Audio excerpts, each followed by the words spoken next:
এখন আপনাদের সম্মুখে ওয়াজ ফরমাইবেন উগান্ডা থেকে আগত হযরত মাওলানা শাফায়েত হোসেন অলিহুরি সাহেব। হুজুরকে বক্তব্য জানানোর জন্য অনুরোধ করা হচ্ছে।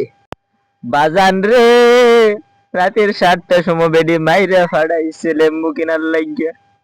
গেছি দোকানে, এক দোকানে লেবুর দাম জিজ্ঞেস করলাম, বাজান রে বলে একটা লেবু 150 টাকা। এই লেবুর দাম শুনে আমার নিজের একটা লেবু গায়েব হয়ে গেছে, বলেন ঠিক কিনা? এই কথা শোনার পরে গো বাজান, আমি কোনো মতন বাড়িতে আইছি।